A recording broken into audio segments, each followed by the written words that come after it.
What's going on, guys? Today's review is on the Emax BabyHawk R. It's a 112mm micro quad constructed with high quality components from the motors down to the camera. I think there's going to be plenty of impressive things that we can talk about for this review.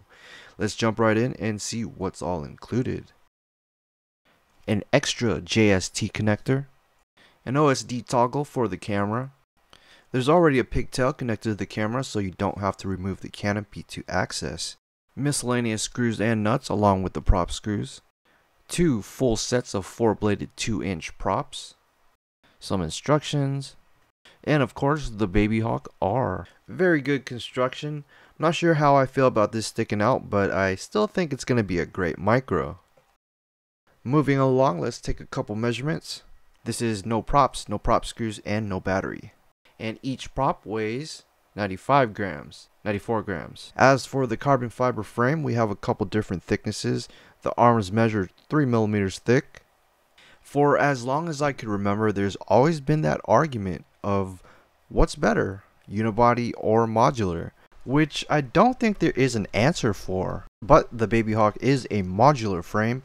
Any parts that break are easily replaced. But I don't think this is anything you have to worry about because this frame is built like a rock. What? Like a rock. This frame is very tough and it really is built like a rock. The arms are 3mm thick and the other two measurements are 2mm for the top plate and 1.5mm for the bottom plate. These two plates sandwich the arms in place and do a good job holding the arms in place so it doesn't move around. The arms don't shift around at all, which is an issue that I've seen in some of the frames that I've previously tested. And now we'll go over the rest of the components, starting with the motors. These are Emax's RS1106 red bottoms, and they spin up to 6000 kV and support 2 to 3S lipos. For some reason I thought the quad was able to support up to a 4-cell lipo, which it flies great on. It's just the motors get incredibly hot. I touched the motors after a short flight and burned my fingers because it was so hot. So it's probably not such a good idea to be flying on 4S. Don't get me wrong, it flies very well. I mean, there's just a ton of power. But because how hot it gets on a 4S, I'm just not sure how long it would last. Just like any of the Emax motors that I've flown, these are of exceptional quality. Bearings are smooth, magnets are strong. In my experience, they have always been durable and hold up very well in crashes. Oh, and also the motors are quite powerful. Next up is the Foxeer Aero Micro. It's a 600 TVL CCD camera with a 2.1mm lens. Also offered is a 650 TVL version. It's an excellent camera, one of my all-time favorites, right alongside the Runcam Micro Swift. It's small, incredibly lightweight, and performs just beautifully. A very low latency camera with a highly detailed, bright, and vibrant image. It even has a built-in FPV OSD. It's turned off in this case. Instead, it uses the flight controller's built-in Betaflight OSD. 2 screws securely hold the camera in place. Loosen them to adjust the camera. This is the highest it will go, and this is the lowest. I mentioned it earlier, but there is an OSD toggle that's included in this kit. It plugs into the little JST pigtail that is pre-installed on the back of the camera. This is used to adjust camera settings, things like exposure, brightness, and a whole bunch of other things. Things normally I don't like to mess with, and you really don't need to. I think the camera is already perfect the way that it is. On the bottom we have a Velcro strap. Thankfully it's not one of those crappy ones. It's able to hold down 3 and 4S packs okay, but not so well with 2S. The hook section of the strap is just a little bit too short. And this little thing that I'm peeling here is the rubber mat. It just provides grip so that the battery doesn't slide around. What else? On the back there's these 2 little standoffs. They are actually connected directly to the canopy. There is a lot of screws on here. I guess you got 1 for each arm, 4 for the flight controller, and then 2 in the center to hold everything together. The XT30 connector is already installed, but If you prefer something else like a JST connector, you're in luck because they included one in this kit. By the way, what is up with this capacitor just sticking out like that? I mean, I'll probably end up relocating it somewhere, or maybe I'll just remove it altogether. It just doesn't look like it belongs there. Anywho, I am removing the canopy so we can get a better look at the components.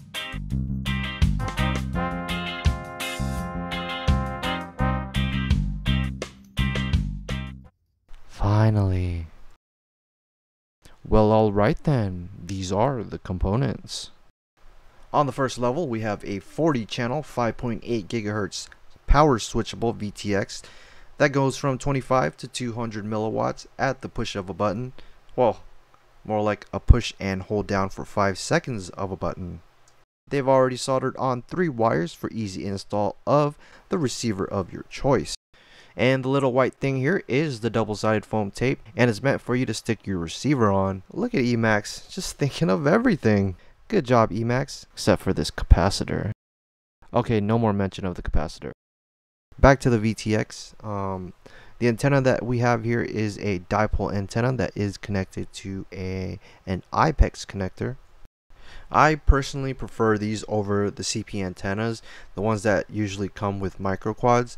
I mean, it's just so much more durable. Like the ones that I'm talking about, they're just so fragile, and normally they'll break within the first crash. So it's like, what's the point even? What's the point even having something that's gonna break so quick? This next part is very important, and I think everyone should do something about it. As you can see, the gap between the ESC board and the top carbon plate is very minimal. Because of this and the use of rubber dampening rings, there is a real possibility of the onboard capacitors coming in contact with the carbon plate, causing a short.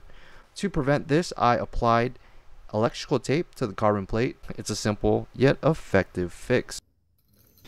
The flight controller is another Emax part. It's a Magnum tower, which is comprised of an Omnibus F3 flight controller, which has a built-in OSD and buzzer. Underneath is a 12 amp BL Heli S ESC with 15 amp burst rates. The flight controller comes flashed with Betaflight 3.2.2, while the ESC is flashed with BL Heli S firmware 16.6. The highest you'll be able to run this setup is at 8K gyro and 4K PID loop rates. What I like about this stack is it's very clean. There is a minimal use of wires. Instead of the wires, the ESC and flight controller are connected using pins, so it all looks very neat. While I was putting the canopy back on, I just realized something. I think the reason why Emax put the board so close to the carbon plate was because of the micro USB placement. They had to lower it as much as possible to allow a USB plug to fit without removing the canopy. I mean, even with the boards as low as it is, it's still a tight fit for most USB plugs.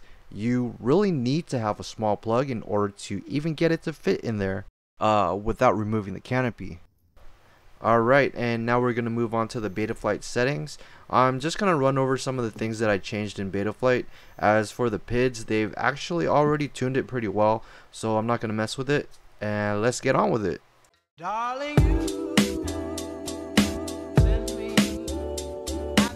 If I remember correctly, I think the disarm motors tab was selected. I like for the motors to spin up as soon as I hit the arm switch, so I unchecked this. The reason why you would want this on is it allows you to flip and roll even when the throttle is at 0. And here the PID loop rate was set to 2K, so I bumped it up to 4K. You always want to be running at the max possible setting, with the rule of thumb of keeping the CPU load below 35%.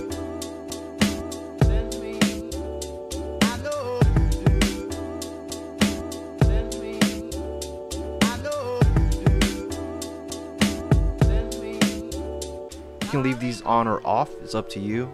If you're new, probably keep it on. I mean, they just help you fly. As always, don't forget to save.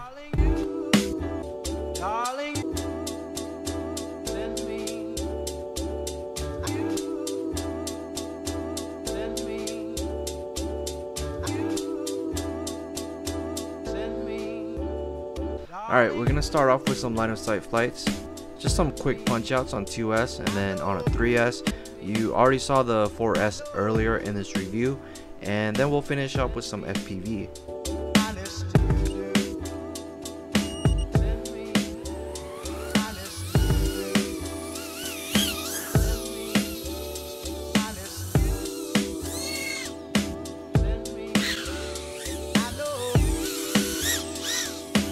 Not bad.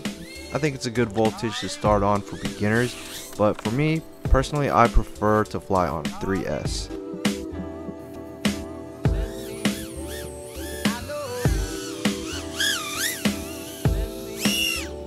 And that is why I prefer to fly on a 3S. The power difference is like night and day.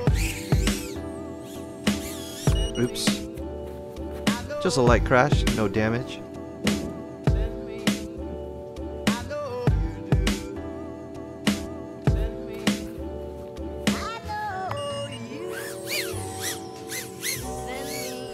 It flies great, it's responsive, instant power as soon as you hit the throttle, it's bye-bye.